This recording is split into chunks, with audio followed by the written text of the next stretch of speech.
Guys, I'm just making a small video about Muhammad and superstition. I wanted to examine the things that Muhammad said in hadith so that we can decide what kind of man he was by what he believed in, and therefore we can determine then if we want to believe in the rest of the things he said. Here we see here from this hadith, Muhammad, the Prophet, said, a good dream is from Allah and a bad or evil dream is from Satan. So if any one of you has a bad dream in which he gets afraid, he should spit on his left side and he should seek refuge from Allah for its evil. This next hadith is along the same lines, and then the third hadith says here, then he should spit without saliva thrice on his left side and seek refuge. And I want to know honestly, do you Muslims really do that? Imagine the Muslims that take the first hadith without taking the second one or the third one, and they follow that.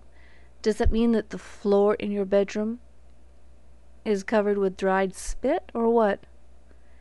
Do you really think that the God of this universe would find it pleasing that you would be spitting over the side of your bed to drive away the evil dreams that you had? Do you think it makes any difference to him?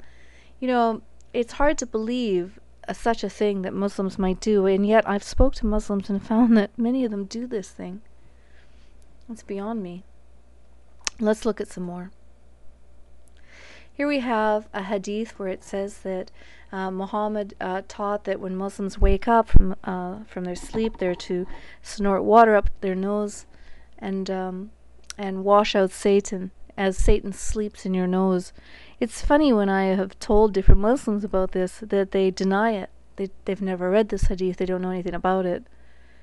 But this is the reason why you're snorting water up your nose every day. The same line goes that Muhammad said that Satan sleeps in your ears. He pees in your ears. Doesn't make any sense. Look at this one. The Prophet said, when you hear a crowing of cocks, ask for Allah's blessing, for the crowing indicates that they have seen an angel. And when you hear the braying of donkeys, seek refuge in Allah from Satan, for the braying indicates that they have seen a Satan. Really? Really? Okay. Let's move on. You know, Muhammad said a lot of things. He said that jinns float around the ceilings of the Muslim houses. This is particularly frightening for me because I can't imagine being in my house or anyone being in their house and looking up to the ceiling and worrying that some jinns are staring at them and they're floating around the ceilings. But this is what Muhammad said. Muhammad kissed the black stone. He was afraid of strong winds. Muhammad said for you Muslims to wipe your butt with an uneven number of stones. Muhammad was walking in the graveyard with his friend. He picked up a couple of green leaves and he placed them on the graves of two men. And his friend asked him, "Oh Muhammad, what are you doing?" And Muhammad replied, "May these green leaves lessen the pain of these men in their graves until the leaves go brown." Come on. Hello, Muslims. Alright, let's move on. Muhammad believed in the power of the evil eye. Muhammad believed he was superstitious about even numbers, and he avoided them. Muhammad said that when a Muslim enters the bathroom, he should enter the bathroom with his left foot. And you know, I've asked a lot of Muslims, do you really do this? Do you enter the bathroom with your left foot? And they admit they do. I can't help but laugh. Do you really think that God cares about this issue? Is God superstitious too? Or is it just you guys? Muhammad said that when you're in the bathroom and when you finish taking a pee, you're supposed to shake your private parts 3 times. And you're supposed to say with each shake, in the name of Allah, shake, the mercy, shake, and the merciful, shake. And then I guess you're safe, right? You're safe until you have to happy again? I don't know. Is God Almighty, is he happy that you're bringing his name up and holding your private parts at the same time? Guys, what do Muslim women do? How do they shake? Oh, it's too much.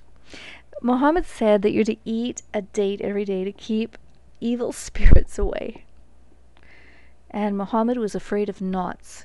Even knots are mentioned in the Quran, which we understand is from Satanism, witchcraft, and shamanism. Muhammad taught that black dogs are from the devil and they should be killed. And Muhammad said not to kill the house snakes. House snakes? Yes, indeed. He said don't kill the house snakes because they are converted jinn and they've become snakes. If you have one in your house, you're supposed to warn him 3 times to get out. And if he doesn't, then you can kill him. Alright, let me scroll down. I have another hadith here. This one here, this one beats everything. This hadith here, this one right here. This one here tells a very interesting story because it says, in fact, it says that if a man is having carnal relations with his wife and he's supposed to pray before he, does anything. Before they do anything, they're supposed to pray. If they don't pray, then Satan can affect what they have, what is born from their union. But the fact is that Muslims forget, or rather perhaps Muhammad forgot, that when he said this hadith, he forgot that his parents never prayed such a prayer. And then Muhammad was born. So what is this telling you? Muhammad is from Satan. Ta-da!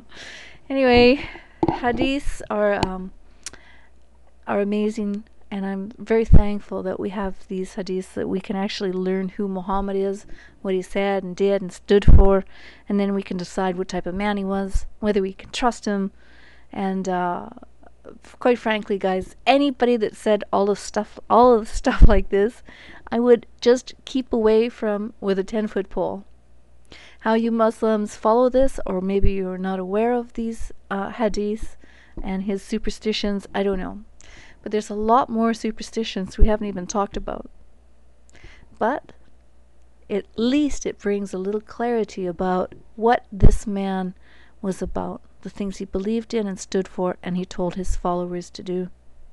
Therefore, I would recommend any Muslim now to get out of Islam, because if a man talks like this, then how can you believe him about the rest of the things that he says? Have a good day.